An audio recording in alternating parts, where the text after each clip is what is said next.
TV Cidade 10, transmitindo desde Santana do Livramento, Rio Grande do Sul, Brasil, uma TV sem fronteiras.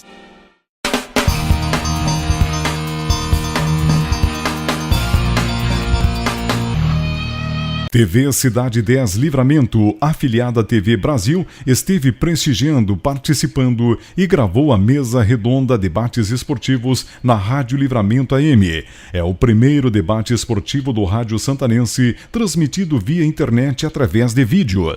Participaram os narradores Silvio Renato, Ângelo Roberto e o repórter Romildo Gonçalves. Acompanhe agora os melhores momentos na TV Cidade 10 Livramento, uma TV sem fronteiras, valorizando o que é nosso. Nós estamos começando aqui a nossa mesa redonda hoje, com inovação aqui. Silvio Renato, boa noite. Muito boa noite, Romildo, boa noite, Ângelo, boa noite, Disney, Adão, boa noite, amigos da Rádio Livramento.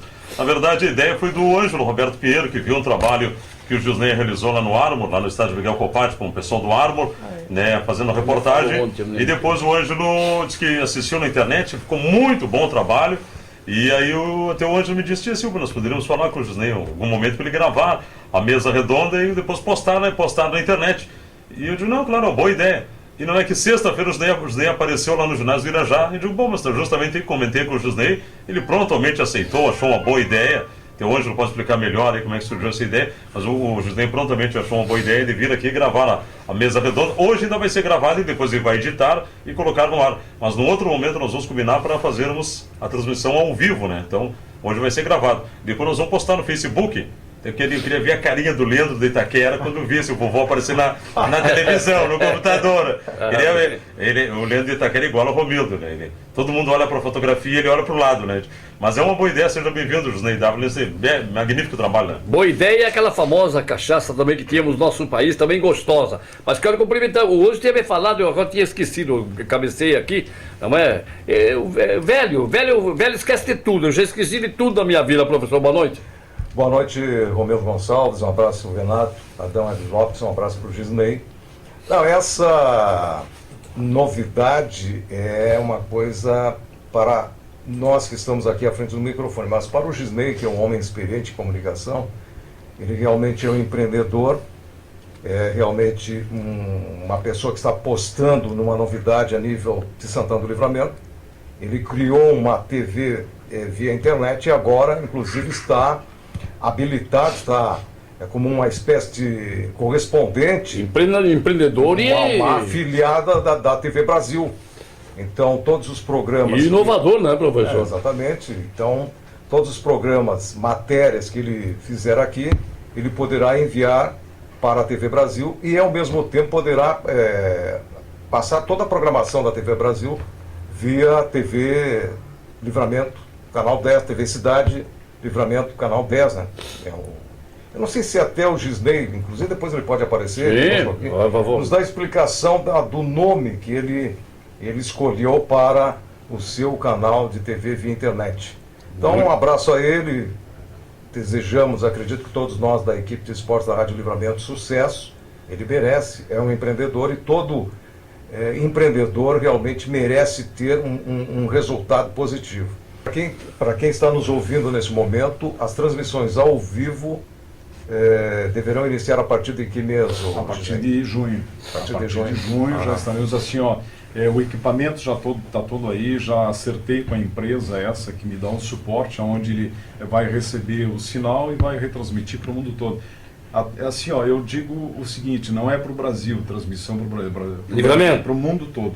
E fiz assim, eu baixei o volume da televisão, fiquei só olhando o jogo do Grêmio e escutando todo o tempo vocês lá de Artigas, né? Transmissão bem clarinha, infelizmente uma hora caiu a ligação, ficou mais ou menos 10 minutinhos fora do ar, mas depois foi restabelecido o contato, aquele som limpinho. E eu não entendia, porque o Ângelo abriu o jornal e passou para ti, tu foi lá e fez reportagem. Eu imaginava que vocês estavam na cabine, que o Ângelo estava na cabine e que tu estava dentro do campo. Não. E ali o Ângelo teria passado o aparelho, tu fez as entrevistas, devolveu pro Ângelo. Mas depois... Andei lá embaixo, nós estávamos lá em cima. Sim. Lá embaixo. Fosse lá embaixo, claro. E aí depois, para minha surpresa, agora os ministérios que nos transmitiram o jogo no meio da torcida. Eu fiz uma entrevista lá fora também, quando eles vinham chegando no Penharol. Tudo bem clarinho, uma transmissão perfeita, limpinha. E E eu me surpreendi com o Ângelo Mitch, que ele transmitiu o jogo no meio da torcida. Na transmissão, não havia um barulhinho, nem nada. Tinha só um colega castilheiro que de vez em quando ele falava um pouquinho alto, mas era lá de vez em quando. Gritava. Vamos dizer assim, ó, que durante 100% da transmissão, 5% a gente ouviu a voz dele. O mais interessante, né, Romeu? O que eu disse, tio, meu briguinho, a gente tem que se exaltar e dizer as coisas, né? Peguei e disse, nós cobrimos tudo quanto é evento, não é hoje aqui. A Rádio Livramento está cobrindo tudo quanto é evento de grande porte. Não é Maracanã, está faltando Maracanã. Exato. Itaquera, qual é o problema? Mas vamos lá. Não, e o mais interessante, Romeu, seu Renato Adão, Gisnei... O presidente do PRO, fantástico. É que eles estão... Eles estão gostando muito da presença de uma emissora brasileira, porque o uruguaio, ele é um apaixonado por futebol. E pelo fato de nós sermos fronteira seca, os uruguaios escutam muito as transmissões de futebol de emissoras brasileiras. Então é uma novidade uma emissora brasileira estar cobrindo a campanha do Penharol na Copa do País. E são inúmeros os ouvintes que nós temos nesse momento lá em Rivera, nos acompanhando, em termos de transmissão dos jogos do Penharol. Isso aí é extremamente positivo, não só para a nossa emissora, para a nossa equipe, para a radiodifusão de um modo geral aqui em Livramento, no aspecto esportivo, como também a abrangência que nós estamos tendo, a receptividade que nós estamos tendo com o torcedor do Penharol lá na cidade de Rivera, palavras ditas por integrantes da diretoria do Penharol. Pois é, eu só, antes de entrar nessa questão que você colocou, sexta-feira, eu liguei para o presidente do Penharol, né, o Ronda Cunha, e ele me disse que na primeira rodada lá de Artigas, a audiência tinha sido muito boa, porque nós transmitimos o jogo na íntegra, né? Claro, a gente sabe que os companheiros de Rivera também têm o compromisso de transmitir os jogos da capital, será do Penharol, do Nacional. Então eles transmitiram muito mais o jogo do Penharol do Nacional do que o Penharol de Rivera. O que no caso, assim, é uma opção deles, não tem nada que ver, me dou bem com os guri ali, que são gente finíssima, especialmente o Maurício, o Gustavo Churren e o Rubens Silva. E aí eu disse para o presidente, eu digo, não, nós temos o contrário, nós transmitimos o Penharol e quando dava um gol no jogo do Grêmio, que estava no mesmo horário praticamente, nós colocávamos no ar, não, perfeito. E hoje eu fui lá falar com ele pessoalmente, com o Ronda Cunha, aí ele me elogiou de novo o trabalho da equipe esportiva, disse que o pessoal ligou lá para a empresa dele, dizendo que estavam na audiência, e aí eu perguntei o negócio do horário do jogo, porque eu acho que 19 horas também é um horário meio ruim para a época do ano. Se é no verão, perfeito, perfeito. Aí ele me disse o seguinte, que o jogo é sábado, mas que está para ser muito provavelmente às 17 horas. Eles que 19 horas acham também que é horário um pouquinho tarde, e às 15 não pode fazer, porque vai ter um outro evento da Intendência Municipal de Rivera, e ele não quer concorrer com esse evento da Intendência. Ele diz que a Intendência aí de Rivera está pagando ônibus, está ajudando nas despesas, parece que vai emprestar o estádio, e ele não quer fazer no mesmo horário. Eu digo, não, se a Intendência está ajudando, é evidente que você não vai concorrer com um evento da Intendência, senão aí divide o público, né? Professor e Silvio, vamos analisar tecnicamente o que houve na primeira etapa, principalmente, com o Penharol, que não foi o mesmo daquela estreia. Pois é, ontem surpreendeu o fato do jogo ter uma dinâmica diferente do jogo de estreia do Penharol contra o Wanderers lá na cidade de Artigas. O time do São Eugênio, talvez com algumas informações ou se utilizando do vídeo que a emissora de televisão que grava as partidas lá em Artigas forneceu à diretoria e, consequentemente, à comissão técnica do São Eugênio, eles talvez fizeram algumas observações importantes sobre o comportamento, as principais jogadas do time do Penharol, e o que você viu, Romildo Gonçalves, você já de início, porque é um homem experiente na leitura, na análise de uma partida de futebol, a gente percebeu logo que as principais jogadas, especialmente o setor esquerdo, que foi muito utilizado na primeira partida com o André Silva apoiando e o Gorgoroso e o Pedro Rocha caindo ali pelo setor esquerdo do time do Penharol, essa jogada foi totalmente eliminada, porque esses jogadores foram muito bem marcados e pouco apareceram para o jogo, tirando, consequentemente, a jogada mais forte do time do Penharol. Pois é, Silvio, para ti que transmitisse outro jogo também, sim. O lado direito, o lado esquerdo, no caso, do lateral esquerda e o ponta, aquele dia tiveram um primeiro tempo brilhante, que foi o Gorgoroso e o André Silva, e também um segundo tempo estupendo. notamos uma certa dificuldade no dia lá do Boccia, porque o Boccia ainda está voltando de contusão, está voltando na sua forma física, mas não foi mal o Boccia. Aquele dia ele não foi retirado porque estivesse mal no jogo. Não, ele foi retirado porque ele se esgotou fisicamente e o Alfonso sabiamente retirou o jogador e colocou o Gamela, que era a posição. A proposta do San Eugenio foi a seguinte: eu jogo, mas vocês não jogam. Exato. Quer dizer, o time que jogava e se preocupava em marcar, pelo menos atrapalhava o Peñarol. Ele deu realmente um trabalho muito grande. Mas no segundo tempo, o Alfonso, no vestiário, já sentindo o Alfonso que é um homem de vestiário. Ele mudou muito o time no vestiário. Nós estamos apresentando no Bola ao Ar a nossa mesa redonda, hoje privilegiados pela TV Brasil, que tem o comando do nosso companheiro e amigo, o Gilney Dávila. TV Cidade 10. TV Cidade 10. Afiliada agora à TV Brasil. Pois é, por isso exatamente mesmo. Muito bem. Então, obrigado pelo amargo, seu Renato. Merece. Feito isso. Inclusive, já tem uma foto no Facebook aqui na Romildo. Romildo, desculpa, senhor, mas por que o Silvio Renato insiste em colocar a bomba à esquerda? Ontem me disse, quem é que me falou ontem? Claro, foi o senhor? É uma questão pessoal, né? Não foi o senhor ou quem é que me falou também? Não, a gente comentava normalmente. Ontem o pessoal me falou também que por que tu colocava a bomba do lado esquerdo? Quem é que me falou mesmo? Não fora do brinquedo mesmo. Lado esquerdo, Cunha. Para encher com a mão esquerda.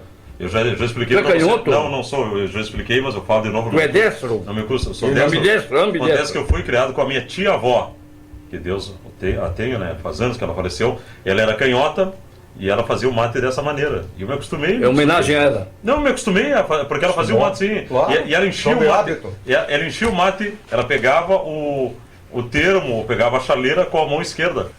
Pois é, Silvio Renato, Romildo... 80 cabelos ali. E o Gisney está aqui junto conosco nos estúdios.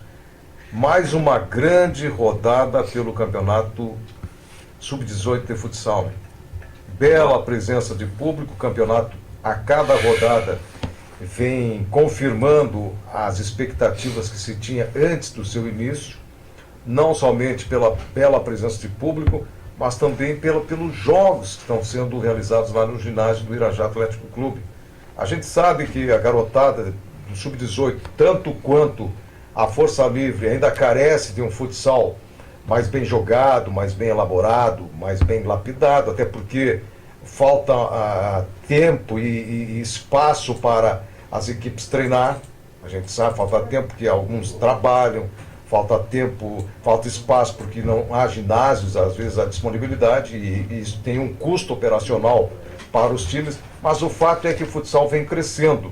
Estão de parabéns aí tanto o Zenit quanto o time do Grêmio Santanense, porque ambos melhoraram muito da estreia, ou seja, do primeiro jogo, para esta segunda apresentação. E alguns destaques surgiram na partida, né, Romildo? Aquele número 14 do Zenit, né, professor? Aquele rapaz me encantou jogando futebol, hein? Sinceramente, que jogador espetacular, Maurício Marques. Maurício Marques do Zenit. Maurício Duarte, esse é meu 14 que está aqui, ó. Maurício Duarte, jogou uma barbaridade. Ele foi o responsável pela reação nas duas oportunidades, a reação total para ganhar o jogo foi ele. O gol do empate, como marcar o gol da vitória no último segundo, quando o jogo estava terminando. E ali vai, especialmente no gol que decretou o placar final, uma boa dose de inteligência do menino que ficou de goleiro. Era um jogador que estava na linha, estava jogando em linha, né? Aí ele foi para ser o goleiro. Até hoje deve ter um nome. Não, era o goleiro mesmo. Não trocou. Você fala no que arremessou?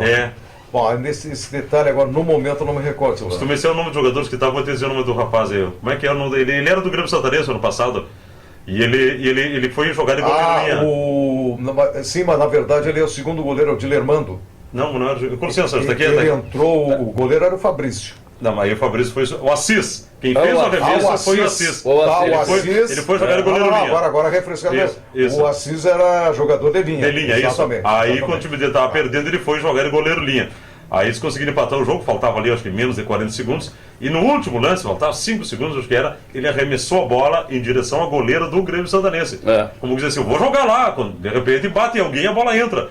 Porque ele não tinha outra coisa para fazer, ele não ia poder sair jogando, né, fazer um arremesso no fundo da quadra, e jogou lá na frente. E o goleiro do Grêmio ali faltou um pouquinho de experiência pro menino. Se ele deixa a bola passar, termina o jogo e deu, né? Mas ele tocou com a ponta dos dedos. Até teve gente que achou que disse, não vale gol com a mão. Não vale sim, a partir do momento que houve o arremesso, o goleiro tocou, tá decretado. O gol contra, exatamente. Que não é comum, mas acontece, né? O goleiro acabou tocando na bola, foi validado o gol acertadamente. E olha que o Grêmio se sustentou até o final, o Grêmio recuou, né?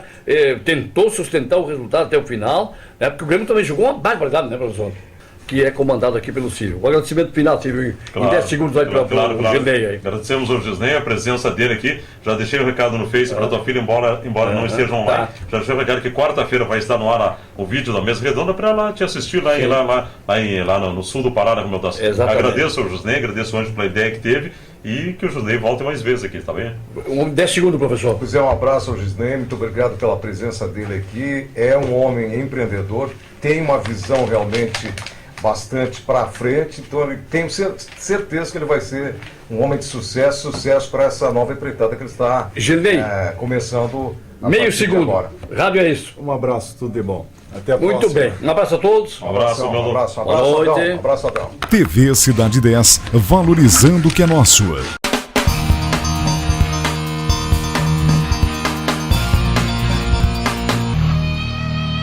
TV Cidade 10, aproximando e compartilhando com você bons momentos. www.tvcidade10.com.br